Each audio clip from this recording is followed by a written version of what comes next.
Imagine walking down a quiet street in California, enjoying a peaceful afternoon, when suddenly a dog starts barking. At first it's just a normal bark, maybe a friendly hello or a warning to strangers, but then it continues. Minutes pass and the barking doesn't stop. You think to yourself, surely someone will do something about this. And maybe you even check your phone to see if there's a local noise complaint law. What most people don't realize is that in California, letting a dog bark for more than a few minutes can actually get the owner fined. Yes, that cute little dog in the yard or apartment balcony could cost someone hundreds of dollars. And the rules behind it are more interesting than you might think. But before we dive into the details, if you love learning the hidden rules of everyday life and uncovering the logic behind laws that most people ignore, hit the like button and subscribe to Logic Unlocked right now.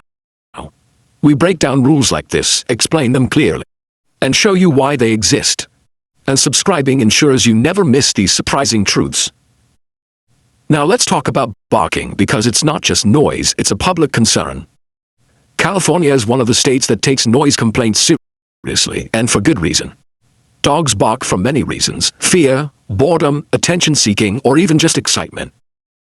While most dog owners might think a few minutes here and there is harmless, repeated barking, especially at night or early morning, can disturb neighbors, trigger stress, and sometimes even escalate tension between communities. That's where the law steps in. Counties and cities across California have ordinances that define excessive barking, and when a dog exceeds this limit, the owner can face fines. These fines vary depending on the city, but the principle remains the same. The law is designed to protect people's right to quiet enjoyment of their property. It might sound strict, but think about it this way. No one wants to live next to constant barking. That stress adds up over time, affecting sleep, work, and even relationships. But it's not about punishing the dog. It's about encouraging responsible ownership and consideration for neighbors. Dog behavior experts explain that understanding why dogs bark is essential to prevent violations. Dogs communicate through barking. It's their way of expressing needs or alerting to changes. Some dogs bark more due to separation anxiety or insufficient exercise. That means part of the law's intention is to motivate owners to ensure their dogs are mentally and physically stimulated, creating healthier pets and calmer communities. At Logic Unlocked, we often explain laws that seem unusual at first, but actually have clear reasoning once you look closer. And this is a perfect example. Many owners don't realize that a friendly bark or a playful bark might still trigger a complaint if it continues past the legal time limit. Local authorities encourage people to document complaints properly and give owners an opportunity to address the problem before issuing fines. Still, repeated or ignored cases can result in escalating penalties. Now, the process of enforcement is also interesting. In most Californian cities, neighbors can call the local animal control or code enforcement office to report excessive barking. Officers may visit the property, evaluate the situation, and issue a warning first. Only if the barking persists can fines be applied. Some cities allow for fines to be daily, meaning each day the dog barks excessively could count as a separate fine. It might sound severe, but it emphasizes compliance and encourages preventive action. Dog owners can take several steps to avoid this. Regular exercise, mental stimulation, training, and even anti-bark collars in some cases are effective tools. The law isn't just a threat. It's a guide for responsible pet ownership. Imagine the scene: a dog barking continuously while the neighbors are working from home, children are napping, or elderly residents are resting.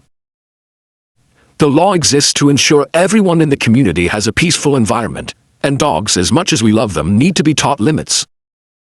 California's regulations also distinguish between temporary barking, like a stranger walking by once, and prolonged, repeated barking. Occasional noises are normal, but the moment it becomes persistent, that's when rules kick in. It's a balance between pet freedom and community rights. Some people argue that the law is too strict and that dogs are simply being themselves. However, the legal system has to take a neutral stance, protecting humans while encouraging responsible pet care. These ordinances have been shaped by complaints over years and court precedents, ensuring that they are fair yet effective. Another interesting aspect is the social impact. In neighborhoods where barking complaints are common, tension between neighbors can rise, sometimes leading to disputes that escalate far beyond a simple noise issue. By having these laws, California gives communities a tool to resolve conflicts calmly and fairly. Dog trainers and behaviorists often recommend preventive strategies. Teaching your dog quiet commands, creating a comfortable environment, and using enrichment toys all contribute to reducing barking. The law encourages this proactive approach rather than reactive punishment, which is why Logic Unlocked highlights these everyday rules. They make sense when you see the reasoning behind them. Additionally, fines vary by jurisdiction, and first-time offenses are often warnings. Repeat violations, however, carry more weight, which motivates owners to act consistently rather than only temporarily. Some cities even have community programs to educate dog owners about noise reduction, demonstrating that the law is not purely punitive, but also educational.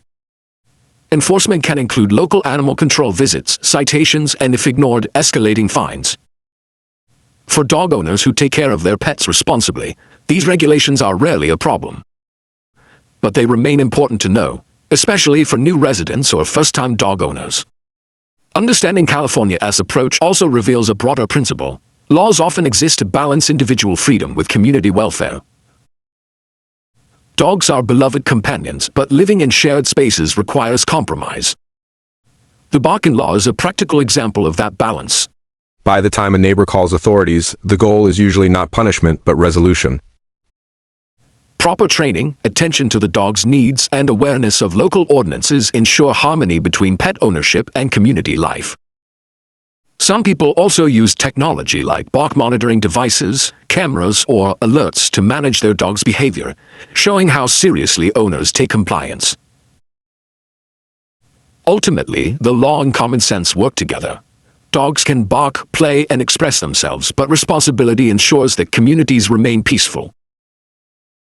As we wrap up, think about your own neighborhood. How often have you heard barking that annoyed someone? How often has your dog made noise unintentionally? Laws like this are about logic, fairness, and safety for everyone.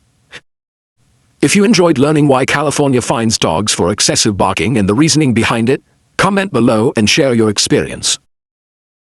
Tell us, do you think the fines are fair, or should more leniency be allowed? Sharing this video with fellow dog owners or neighbors can help spread awareness. And if you haven't already, hit that like button and subscribe to Logic Unlocked for more insights into everyday rules that affect all of us. By understanding the logic behind these laws, we can all become better pet owners, better neighbors, and part of a community that values both people and animals. Thanks for watching, and we'll see you in the next video.